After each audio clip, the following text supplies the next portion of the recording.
What up, Laker Nation? It's your boy Dan, a Lakers fan, coming to you guys after a 132-109 loss to the LA Clippers. I gotta say, this one hurts a little bit just because it is the Clippers and they think they run LA, even though we got all the championships and they're a second round joke exit of a team.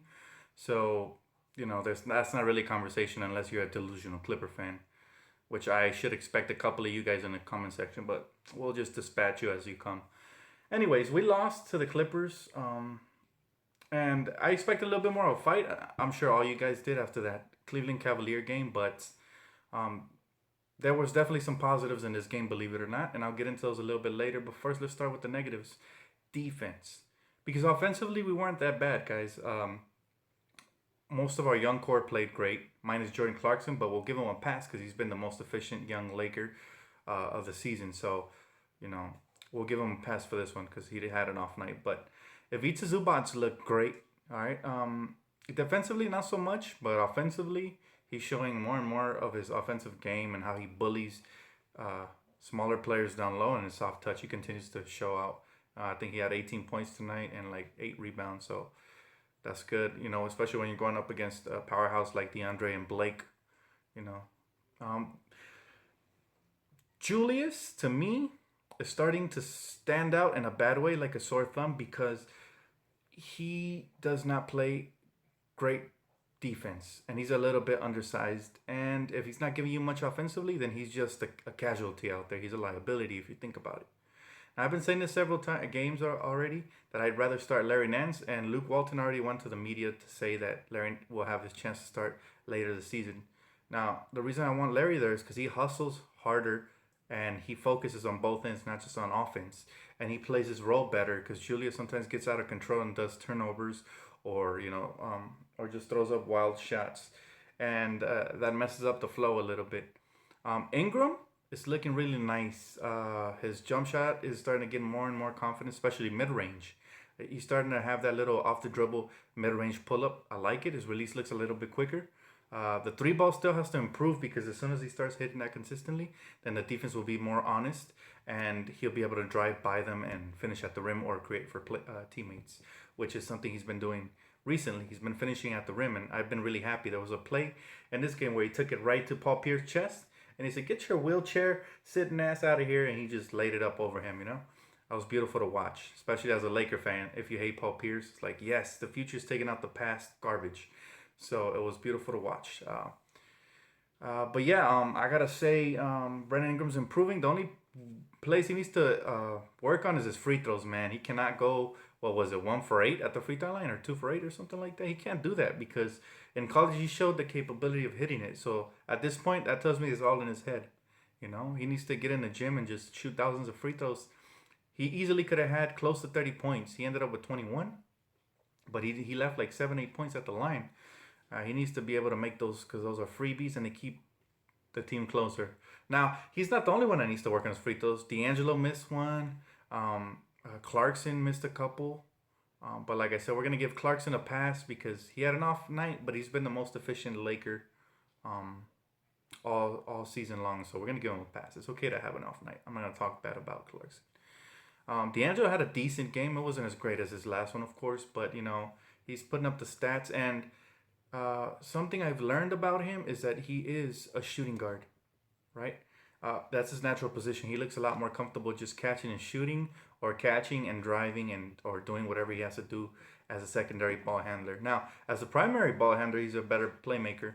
But something I'm coming to realize is we don't have any natural point guards besides D'Angelo. And if he's going to be a shooting guard, we need to draft one from the draft. And thank God Lonzo Ball's there, and I still have my finger crossed that he will be a Laker. If the basketball gods can hear our prayers, guys. So look out for that. And but yeah, a playmaker will be welcome addition to this team because Clarkson is a way better shooting guard than he is a point guard.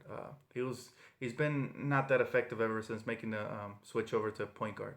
Other than that one good game he had a couple of nights back, but it's not good enough. We rather have him aggressive and attacking the rim and focused on scoring, kind of like in that Lou Williams role, either off the bench or starting. But he needs to be a shooting guard or a combo guard that focuses on scoring. Right, playmaking is his second specialty, is not really his primary ability. So with that said, like I said, Julius Randle to me is starting to stick out like a sore thumb because when he does not uh, have a good offensive game, defensively he is a liability. Bigger players will outpower him and score over him, like, or more athletic players will score over him, and bigger players will outpower him. I mean, and like Blake Griffin, players like that will have field days against Julius.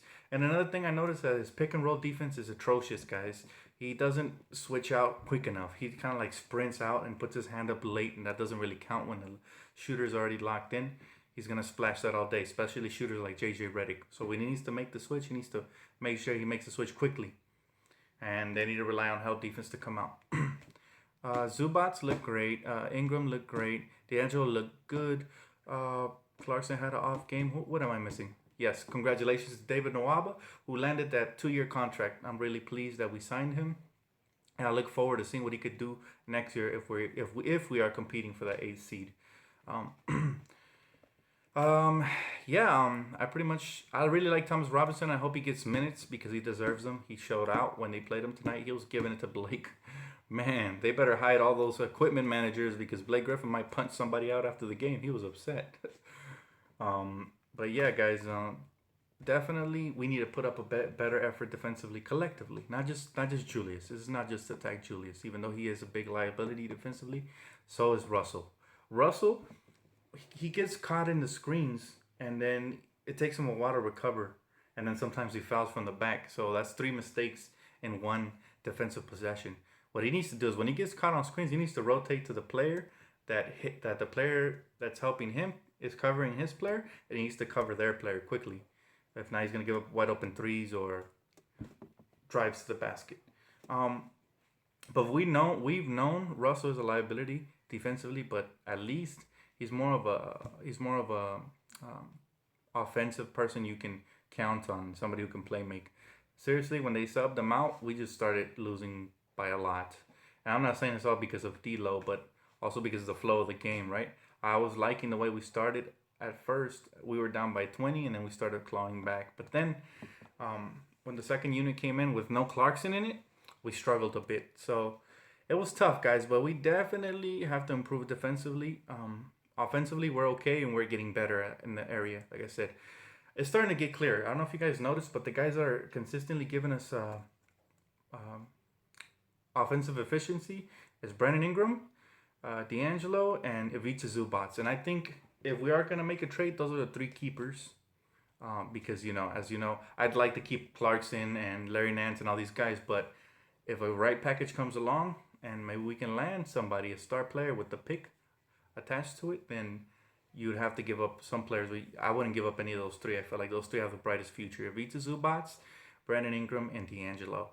And like I said, I really like D'Angelo at the shooting guard, and Lonzo Ball next to him at the point guard would be ideal for us, guys. But that's my analysis for today. Anyways, tell me what you guys think in the comments below. Comment, like, subscribe, and I'll catch you guys after the game on Friday after the Lakers game. Check out my second channel, by the way. I'll be dropping an MVP discussion video about who I believe is the MVP between Harden and Russell Westbrook, and why. So definitely check out my second channel. It's called Danny's Mixes. And I'll definitely be dropping a video soon talking to MVPs and playoff hunt. And I'll definitely catch you guys after the next one. Peace out.